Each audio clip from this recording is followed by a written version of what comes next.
Welcome to The Source, where we combine the headlines with in-depth conversations with the newsmakers themselves. I'm Pinky Webb. Today on the program, President Bongbong Marcos makes an appeal to get boosted. Hindi tayo magsasawang pakiusapan ang ating mga LGU na maging mas agresibo dito sa kampanyang ito. Amid calls for a Senate probe on vaccine wastage. Bukod sa tukuyin ang sources of wastage o leakage, mapigilan ito na mangyari moving forward. And a new law against online sexual abuse of children. Senator Risa Hontiveros joins us live.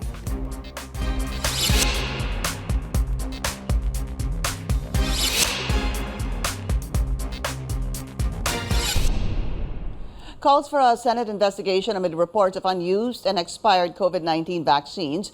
The move comes after health authorities allegedly delayed the expansion of the second booster coverage. Over 4.2 million doses bought by the private sector were reported to have expired. Let's go straight to the source of the story. We have Senator Risa Hontiveros. Senator Risa, thank you for your time. Welcome back to the source, ma'am. Thank you, Pinky. Thanks for inviting me. I want to start with this because President Bongbong Marcos was saying students actually need to get boosted before classes begin on August 22. First, do you agree that students need or should get boosted for the opening of classes? Should it be simply encouraged or even mandated? Well, speaking as a parent, I really hope that most, if not all students, and with their parents' permission or support, will get boosted. Lagi naman ako naniniwala, Pinky, sa pagrespeto sa kalayaang pumili, magdesisyon ang bawat tao at ang bawat magulang para sa anak namin na menor de edad. But I really call on our health authorities led by the DOH and in this case in partnership with the DepEd and the CHED to really paigtingin at pagalingin yung kanilang public education campaign to convince students and their parents to get boosted. Binanggit din yan ni Presidente nung kanilang SONA, no, na paigtingin nila yung boostering campaign dito sa bansa. But any concerns on the opening of classes first in 2 weeks?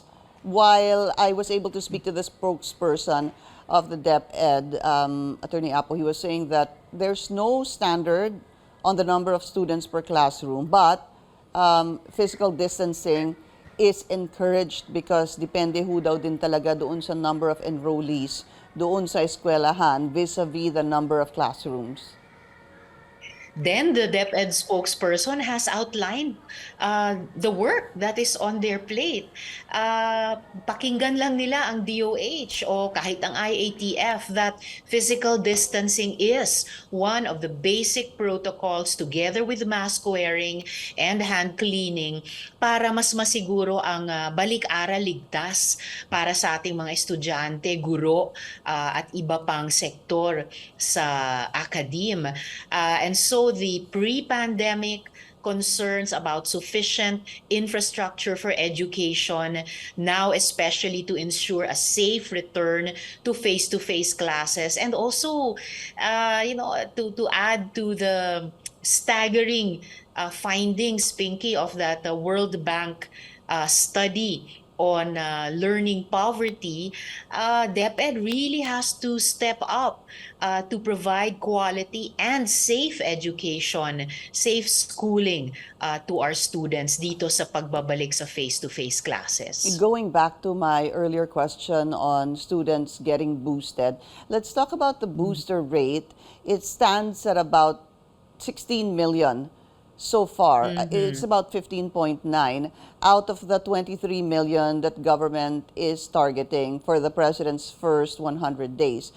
I know you mentioned this earlier, but I wanted to find out from you, do you think the stakeholders, those responsible for this, are doing enough to encourage the public to get boosted? Baka hindi pa nga, Pinky. Although I don't want to get ahead of the possible inquiry on my resolution on several issues, including problema na ba yung oversupply, the fact that, well, the target itself of 23 million, pero sige, in fairness, to the president sa first 100 days nila. 23 million is a bit modest. That's about one-third only of the 70 million or so of us who've gotten vaccinated so far, and some boosted as well. Sana masundan yan ng mga next phases of boostering para talagang umabot na tayo, no? It's the third year of the pandemic. Umabot na tayo sa di umano target natin at the very outset of COVID pandemic na herd immunity. So I really hope that the Department of Health especially, kahit habang iniintay pa natin na may ma-appoint na DOH secretary, will really step up, get up its game on the public education campaign and really get more of us willing Filipinos na mapabooster to aid not just this return to face-to-face classes, pero para ma-facilitate din yung advocacy naman ng labor na balik trabahong Right. ligtas. Yeah. Balik eskwela, balik trabaho, balik din siguro yung kita ng ating mga kababayan. Siyempre, Right. domino effect talaga eh. So let's talk about that vaccine investigation you filed. You filed a resolution to look into these expired and unused vaccines. I saw a number. This amounts to about 5 billion, but it's a big range to about 13 billion pesos. Of course, this is a large amount of money. First off, would you have an idea if we're talking about 5 billion? Or anything in between to 13 billion because medyo malaki po yung gap nung 5 and 13 billion. Tama ka, Pinky. It's a wide gap. But ganon yung range ng mga values na nababalitaan namin na baka nasayang. In any case, anything in the magnitude of billions is already big, given that enters into the 1% to 10% range even of our national budget every year. At alam natin na tulad ng vaccines, ang piso ay napaka-precious resource sa gitna hindi lamang ng pandemic, pero ng pandemic instigated na recession. So that range, wide though it is, of 5 to 13 billion pesos is reflected in my resolution, as well as the range of the number of doses that may have been wasted and account for that value in terms of billions of pesos. At ito po yung 4 to 27 million doses. Right, because I looked into this. Mr. Joey Concepcion of Go Negosyo was saying 4.2 million doses of Moderna and about 3.6 million doses of Moderna and about 600,000 doses of AstraZeneca vaccines were set to expire last July 27 and July 31 respectively. That he said that actually amounted to 5 billion pesos. Sabi mo nga dun sa resolution, Senator, sayang po yung pera. But would you know if we're talking about this 4.2 million Moderna in total and AstraZeneca, was this procured by the private sector or is this a combination of the private and public sector? Well, it's probably more procured by the private sector dahil nga si Mr. Concepcion yung nagbanggit nito. Pero private sector man ang nag-bear ng burden na yan of wastage, ang sakit pa rin. Dahil nga sa panahon ng pandemic, ang vaccines, parang ginto na rin yan, di ba? And then we talk about the other reported wastage of doses amounting to millions or billions of pesos, probably procured in the public sector. So galing sa national budget natin. In fact, all of these unused and expired vaccines, posibleng galing sa iisang batch lang. In addition to what Mr. Concepcion mentioned just a couple of months ago, a couple of months before that, April 2022, or 3 months, a quarter of a year before that, binanggit ni dating minority leader ko, Sen. Frank Drilon, 27 million doses worth 13.5 billion pesos. And there's a report just out of one city in our republic, Pinky, just out of Bacolod City, Byline Varona, also in July 2022, the same month that Mr. Concepcion spoke out, 300,000 doses worth 98 million pesos in Bacolod City alone. So kailangan nating tignan from the private sector, then especially from the public sector, and perhaps on a city-to-city basis. What are the drivers of this wastage? Ano yung sanhing problema? Ito ba ay oversupply na?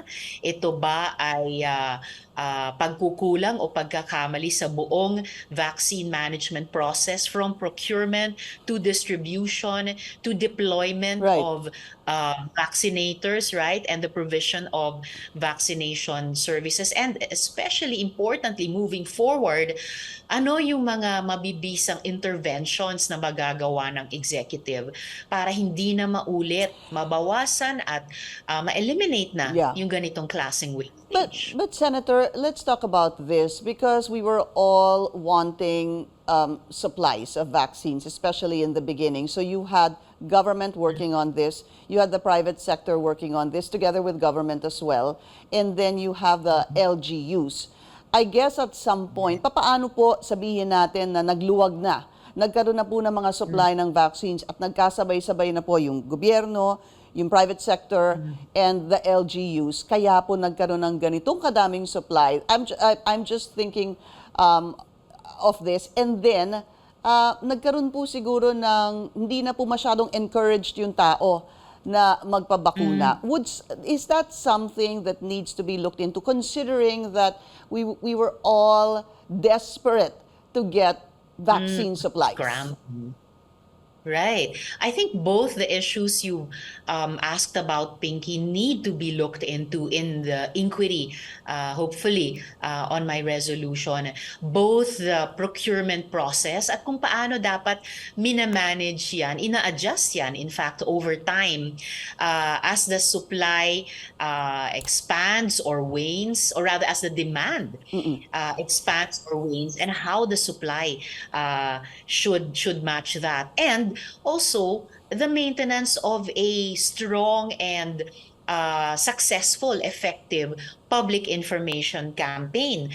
Maagang may lumalabas mula sa DOH na wala naman daw oversupply. Isa nga yun sa balak naming investigahan kasi sa report mismo ng National Task Force, may natanggap na daw tayo kabuang 245.8 million doses since we started procuring. And ang ulat nila na na-administer na ng gobyerno ay 158 million doses. So, kung sinasabi nilang walang oversupply, ano ang tatawagin natin dun sa difference na 87 million doses? Hindi lang ito iilan lamang pirasong doses. These would not amount to just a few pesos. So, di ba, what's going on? Is our inventory management up to speed in terms of the vaccines? But it's really good to break it down, no, Senator? How much the government, how many na lang the government bought? Yes. How many did national government? How many did the private sector buy? At kasi yung LGU also did their own purchase of the vaccine.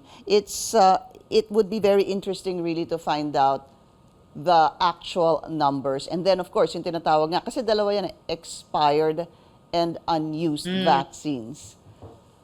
Right. Okay, but ang sakit makarinig, diba? Oo. Senator, go ahead. Ang sakit. Well, masakit makarinig na kung hindi pa tayo maabot sa herd immunity, if there are still Filipinos who are yet unwilling or still unable to get vaccinated or boosted, masakit makarinig na may nasasayang, whether galing sa private sector o lalo na kung galing sa public sector. So something's got to give, di ba? It's either the supplies have to reach those who want them but still haven't been able to access them, o kailangan pa talagang magpagaling ang DOH, kumbinsihin yung mga ayaw pa rin magpabakuna o magpa-booster. Right. I just want to verify again what you mentioned a while ago. 245 million doses of vaccine were purchased, 158 million administered. I looked into this as well. One of the reports said, as of August 4, tama po, 157,345,000 doses. No, I'm sorry, 157,345,000 plus doses of COVID-19 vaccines have been administered. Tapos nandito rin po, of the tally, 70 million were given as first dose, 70 million, more or less lang po ito as second dose, and 16 million as booster shot. All right, we'll be taking a short break. This is The Source on CNN Philippines. Please stay tuned.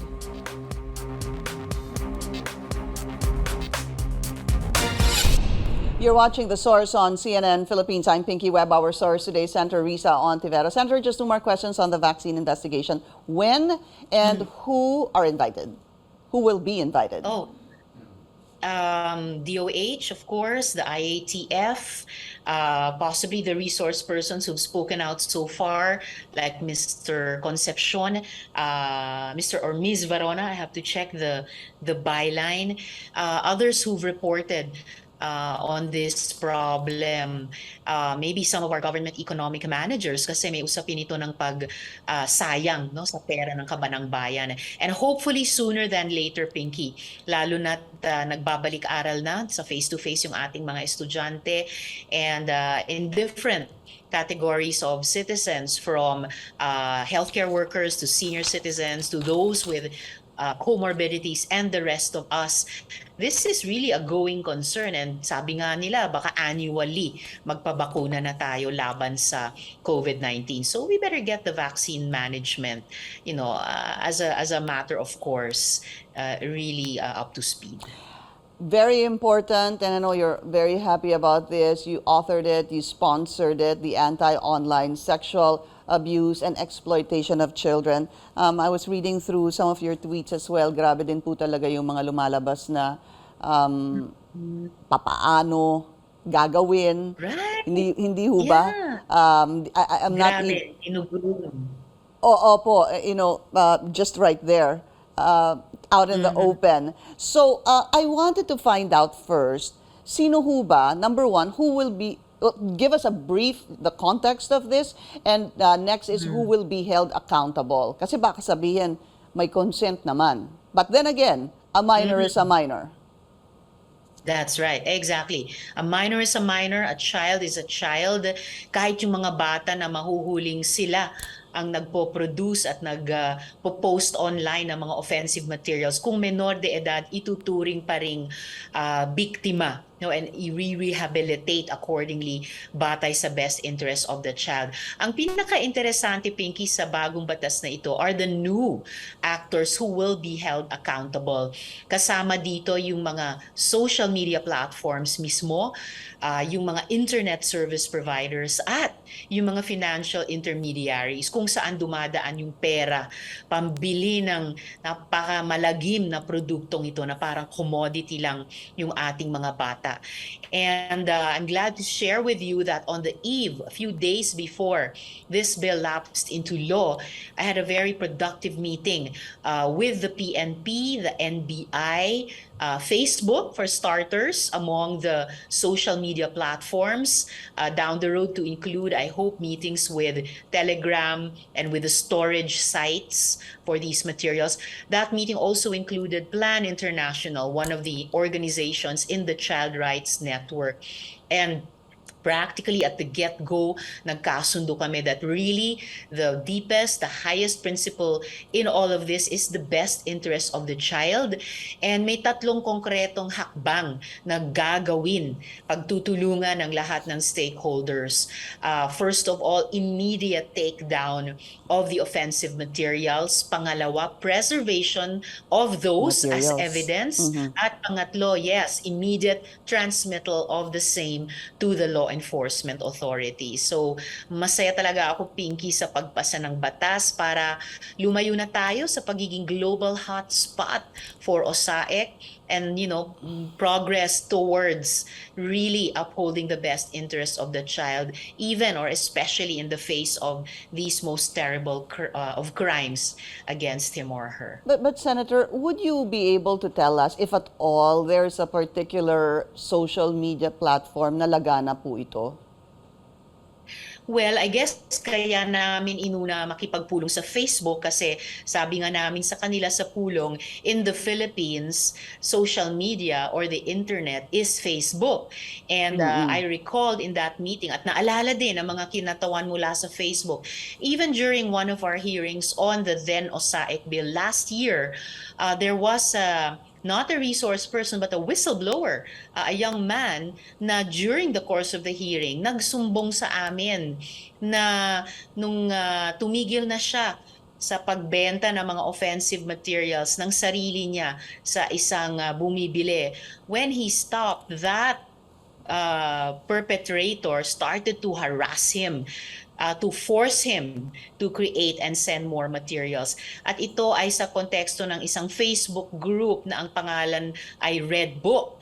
To their credit, Facebook at that time last year during the hearing took down that group, which was already, grabe Pinky, in the magnitude of about 10,000 members, if I remember correctly. Pero Worldwide, of pinag-usapan course. namin, yeah, Mm-mm. ganun karami. Pinag-usapan namin sa recent meeting that apparently that red group is up and running again and transacting this terrible commodity and making money out of victimizing our children. So kinilala naman ng Facebook na problema talaga iyan that they need to keep on.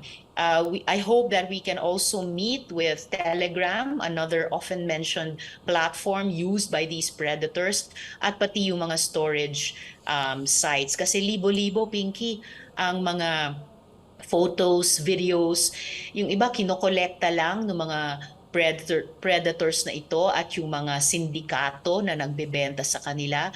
They live stream the videos, they make money hand over hand every day out of the victimization of our children. But I guess that's really the question. How can the social media platforms strengthen or improve their monitoring? Hindi ho ba? I mean, sa Yes. milyong-milyon na kasali po dito sa social media platforms, how can it be easier for them to locate, hence, and then subsequently, of course, take down these offensive materials as soon as possible? Well, the first concrete step na napagkasunduan namin sa meeting, that's really on Facebook and other such social media platforms, immediate takedown. Minsang magreklamo ang isang netizen, may whistleblower na magsumbong, yung mga law enforcement authorities mismo, yung mga partners nila sa PNP at sa NBI, lalo na yung mga anti-cybercrime units, yung mga women and children units. Once makapag-reklamo sa Facebook o sa ibang social media platform, they are obligated to take down these offensive materials. Napag-usapan din namin nung pulong, it's not enough to have algorithms to flag and to flag for possible takedown suspect words or images. Kasi sinabi ng Plan International ng Child Rights Network sa pulong na iyon, the language, Pinky, of OSAIC is constantly evolving or mutating. Is that Parang true? virus. Yeah. They hide behind, right? Seemingly innocent or innocuous terms or images. Pero ito na pala yung bagong lengguwahe. So algorithms alone are not and will not be sufficient to detect these. You still need human beings within those social media platforms to capture the context and to keep abreast Yeah. of such language. 3 steps ahead. We need to take another short break. We will be right back.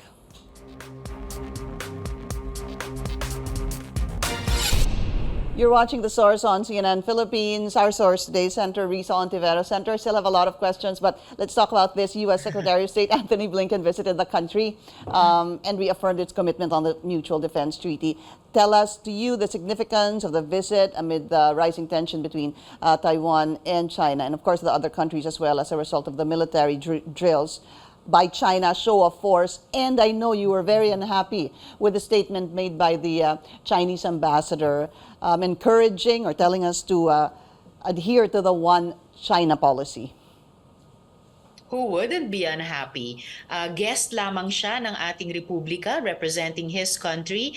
He had no business lecturing us on our foreign policy. Alam natin yung ating mga basic interests at highest principles sa foreign policy. Out of line talaga siya sa kanyang ginawa.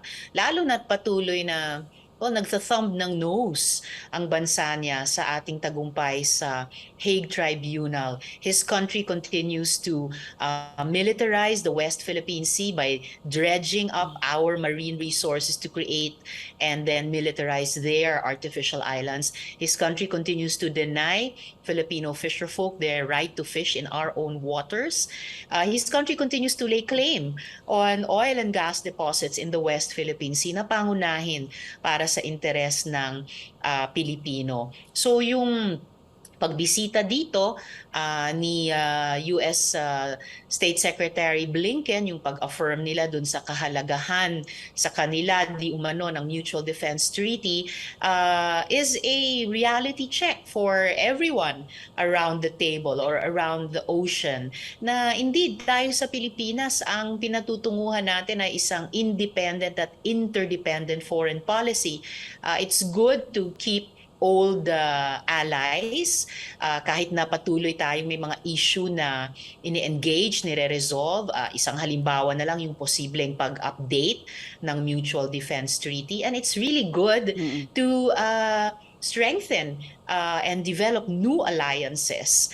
Kung totoong magiging tunay na kaibigan sa atin ang China, bukas naman tayo dyan. But the way she's treating us right now, with friends like that, sabi nga nila, who needs enemies? At importante patuloy din nating i-develop yung mga regional alliances natin, ang ASEAN, the Quad, etc., to re-establish or establish a rules-based solution to the tensions here in the West Philippine Sea and balance the balance of power better. Senator, can I just get an update on the resolution that you filed together with the Senate Minority Leader, Coco Pimentel, urging the Department of Justice to free Senator Laila de Lima? There are two signatures, yours and Senator Coco, and you were saying there's another lady senator. Nag-sign na ho ba siya, and who is this? There's another senator, siya, hindi ko sinabi kung kabaro natin, Pinky, or kabaro ni Sen. Parang Coco. sinabi ni Senator Coco, babae ata eh. But the senator in question ay nagsusulat ng sarili niyang resolution. So sobrang wini-welcome ko rin po iyon.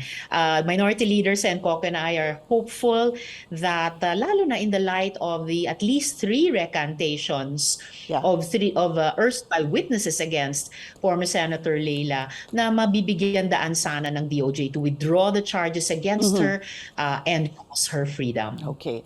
Senator Risa Hontiveros, thank you. I wanted to ask you about the dialysis as well. Just an update on that. That's been expanded by the PhilHealth, but you have a bill on this. Very important. Free dialysis for senior citizens. But we've run out of time. I'm so sorry. Senator Risa Hontiveros, maraming salamat po sa inyong oras. Salamat. Ingat. Thank you for joining us here on The Source. I'm Pinky Webb. You're watching CNN Philippines.